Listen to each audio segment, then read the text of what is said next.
Have you ever wondered what it takes to make your Canadian dream a reality? Well, in today's video, we're diving into some of the biggest changes to Canada's immigration rules for 2024.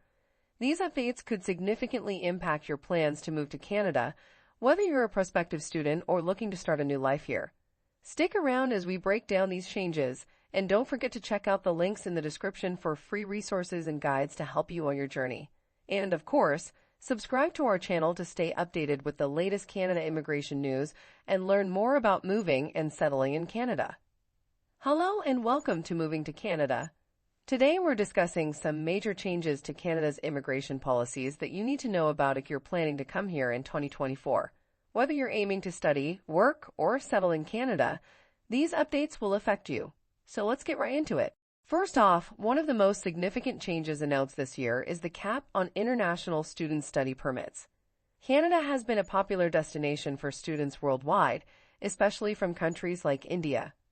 The opportunity to pursue post-secondary education and eventually settle in Canada has drawn nearly 2 million students over the past 2 years. However, the Canadian government has decided to limit the number of study permits issued to just 36,000 this year. This drastic reduction aims to control the influx of international students and manage the country's capacity to support them. But that's not the only change. Starting in January 2024, every international student applying for a study permit must now obtain a provincial attestation letter. This letter, issued by the province where the student plans to study, is a new requirement designed to ensure that students are genuinely committed to their educational and residential plans in Canada. Along with the usual financial documents, language scores, and educational history, this provincial attestation letter must be included in your study permit application. Speaking of financial documents, there's another critical update you need to be aware of.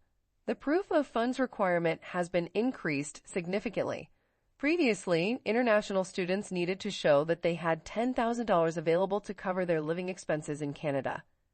However, due to the rising cost of living, this amount has been doubled to $20,000. This increase ensures that students can support themselves financially during their first year in Canada, covering essential costs like housing, food, and other living expenses, excluding tuition and travel costs. Another substantial change affects the spouses of international students. In the past, spouses of students enrolled in diploma or certificate programs could obtain open work permits, allowing them to work in Canada while their partner studied. However, this is no longer the case. Now only the spouses of students enrolled in master's, PhD, or specific bachelor's programs like nursing and science are eligible for open work permits. This change aims to reduce the number of temporary residents in Canada who do not have a clear pathway to permanent residency.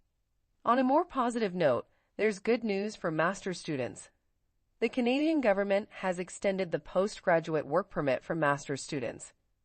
Previously, the length of the work permit depended on the duration of the study program. For instance, a 1-year program would only grant a 1-year work permit. But now, even if your master's program is just 1 year, you will still receive a 3-year postgraduate work permit. This extension gives master's students more time to gain Canadian work experience and transition to permanent residency. Now let's talk about another critical aspect of the immigration changes, the potential restrictions on postgraduate work permits for certain fields of study. While this hasn't been officially announced yet, there are talks that the government may limit postgraduate work permits to students in high-demand occupations. This means that if you're studying in fields like trades, STEM, or healthcare, you might still be eligible for a postgraduate work permit. However, students in other fields may face stricter criteria. This potential change reflects the government's effort to align immigration policies with the country's labor market needs and ensure that international students can contribute to high-demand sectors. If you're planning to study at a college in Canada, there's another important update you should know about.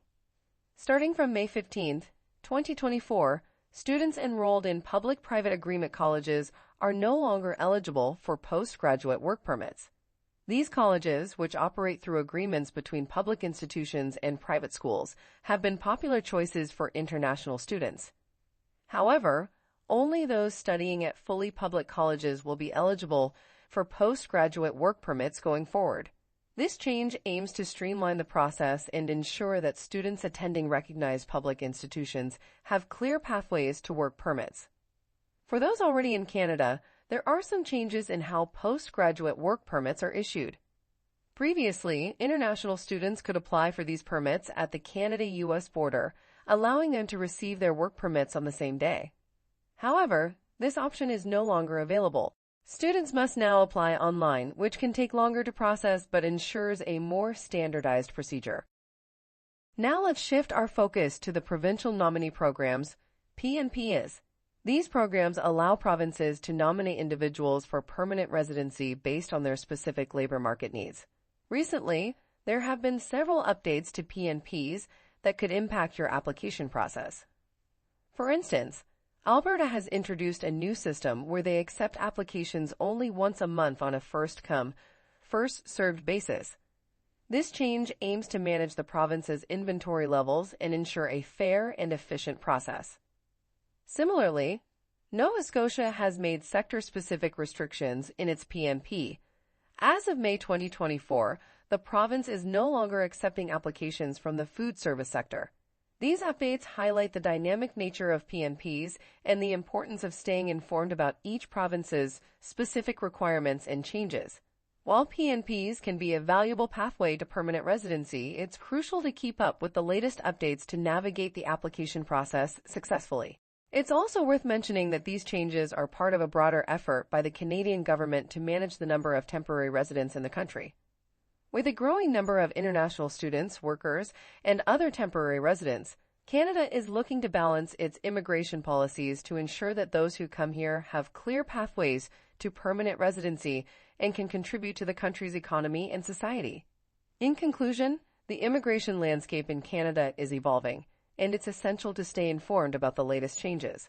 Whether you're an international student planning to study in Canada, a spouse looking to join your partner, or someone aiming for permanent residency through a PNP, these updates will impact your plans.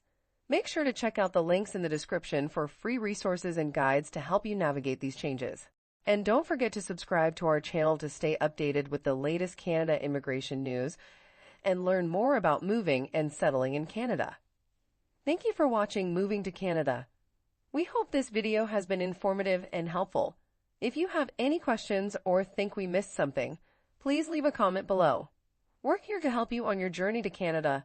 And of course, subscribe to our channel so you don't miss out on new content. Stay tuned for more updates and tips on moving to and living in Canada. See you in the next video.